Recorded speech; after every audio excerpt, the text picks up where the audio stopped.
আসসালামু আলাইকুম ভিউয়ার্স, আশা করি সবাই খুব ভালো আছেন। আর আজকের রেসিপি গরমে ঠান্ডা লাচ্ছি। যেহেতু গরম শুরুই হয়ে গেছে, আর এই গরমের শুরুতেই এভাবে লাচ্ছি বানিয়ে খেলে তো আর তো কোনো কথাই নেই। বাইরে থেকে আমরা লাচ্ছি কিনে না খেয়ে এভাবে খুবই অল্প কিছু উপকরণ দিয়ে বাসাতেই আমরা স্বাস্থ্যকর লাচ্ছি তৈরি করে নিতে পারি। মূল রেসিপিতে যাওয়ার আগে ছোট্ট একটা কথা, যারা আমার চ্যানেলকে এখনো সাবস্ক্রাইব করেননি অবশ্যই সাবস্ক্রাইব করে বেল আইকন বাজিয়ে রাখবেন, যেন আমি নতুন কোনো ভিডিও দিলে সাথে সাথে তার নোটিফিকেশন আপনাদের কাছে চলে যায়। আর লাচ্ছি তৈরি করতে আমাদের যা যা লাগছে, এবার সেই মূল উপকরণে চলে যাই। নিয়ে নিচ্ছে একটা প্যানের মধ্যে দিয়ে দিচ্ছি হাফ কেজি বা 500 গ্রাম লিকুইড মিল্ক,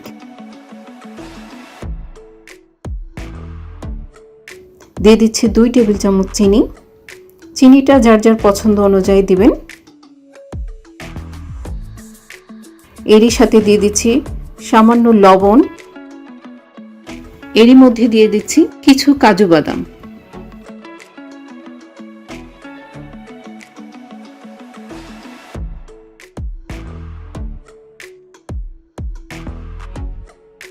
এর সঙ্গে দিয়ে দিচ্ছি এলাচটার মুখটা একটু ফাটিয়ে নিয়েছি আমি।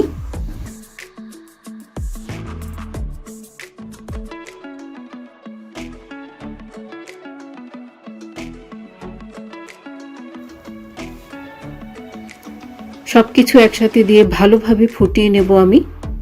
খুব বেশি ঘন করব না।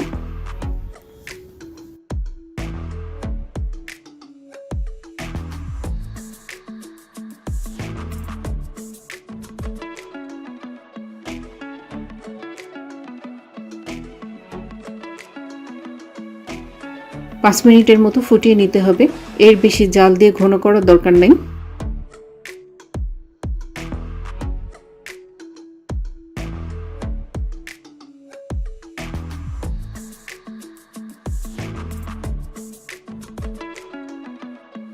এবার এই লিকুইড মিল্কটাকে আমি সম্পূর্ণ ঠান্ডা হতে দেব। যখন নর্মাল টেম্পারেচার চলে আসবে তখন এটাকে ফ্রিজে রেখে দিতে হবে সম্পূর্ণ ঠান্ডা হওয়ার জন্য, যেন ভালোভাবে ঠান্ডা হয়ে যায়। আর লিকুইড মিল্কটা যখন ঠান্ডা হয়ে যাবে, এবার আমি নিয়ে নিচ্ছি ব্লেন্ডারের জার। এই ব্লেন্ডার জারের মধ্যে দিয়ে দিচ্ছি মিষ্টি দই।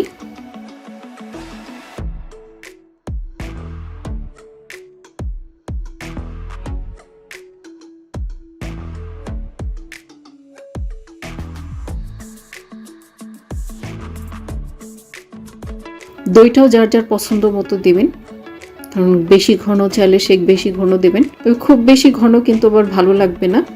এখানে আমি 1 কাপ মতো দই নিয়ে নিচ্ছি।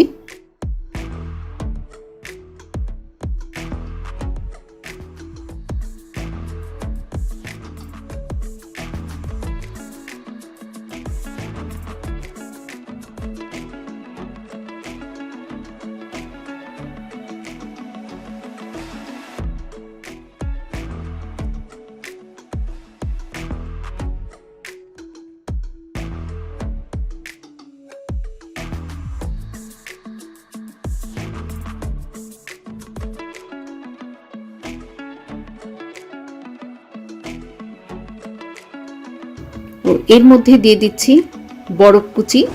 যেহেতু লাচ্ছি তৈরি করছি, লাচ্ছিটা অবশ্যই ঠান্ডা হয়, সেজন্য আমার এখানে কিছু বরফ কুচি লাগবে, তাই আমি এখানে কিছু বরফ দিয়ে দিচ্ছি।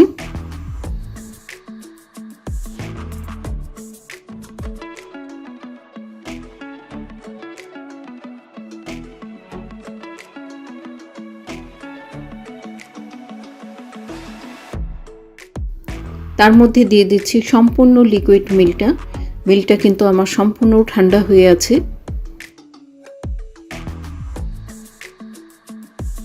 ব্লেন্ডারের মুখটা আটকে দিয়ে আমি এবার ব্লেন্ড করে নেব, এবং খুবই সুন্দরভাবে এটাকে ব্লেন্ড করে নিতে হবে।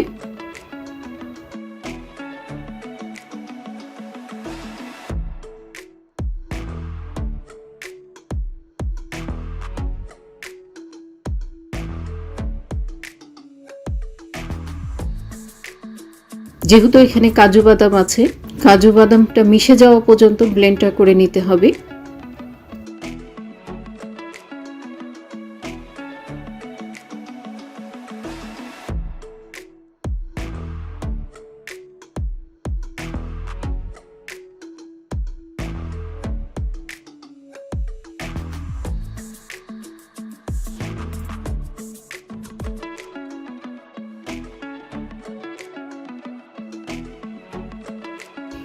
দেখে বোঝা যাচ্ছে লিকুইড মিল্ক, দই এবং সব কিছু একসঙ্গে খুবই ভালো মতো মিশে গেছে।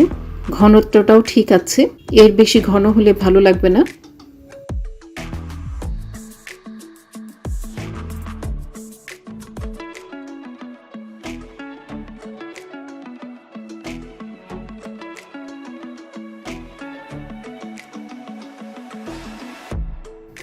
খুবই অল্প সময়ে এই শাহী লাচ্ছিটা তৈরি হয়ে যায়।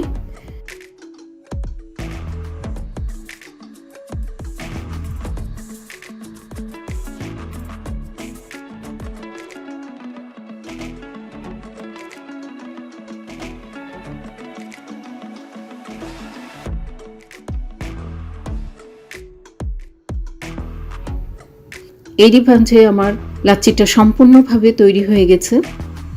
দেখলে তো কিভাবে খুবই অল্প সময়ে এই লাচ্ছিটা তৈরি হয়ে গেল।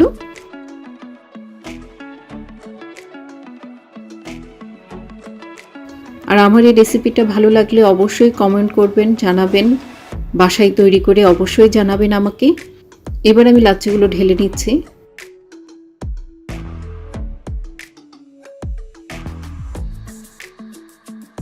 আর আমি অবশ্যই আপনাদেরকে বলবো যে আপনি অবশ্যই এই ধরনের লাচ্ছি বানিয়ে পরিবারের সবাইকে খাওয়াবেন, আর সবাই আপনার এই লাচ্ছির ফিদা হয়ে যাবে। সামনে যেহেতু রমজান, মাহে রমজানের ইফতারের সময়ও আমরা এই ধরনের এই ইয়ামি শাহী লাচ্ছিটা বানিয়ে নিতে পারি। উপরে কিছু বাদাম কুচি দিয়ে আমি ডেকোরেশন করে নিচ্ছি, এটা অপশনাল। তৈরি হয়ে গেল ইয়ামি মজাদার শাহী লাচ্ছি। আর আপনারা যদি আমার চ্যানেলের এই ধরনের আরও ভিডিও দেখতে চান তাহলে এই ভিডিওটা দেখুন এবং ওই ভিডিওটা দেখুন। আল্লাহ হাফেজ, সবাই ভালো থাকবেন। আবার দেখা হবে নতুন কোনো রান্না নিয়ে আমার এই চ্যানেলে।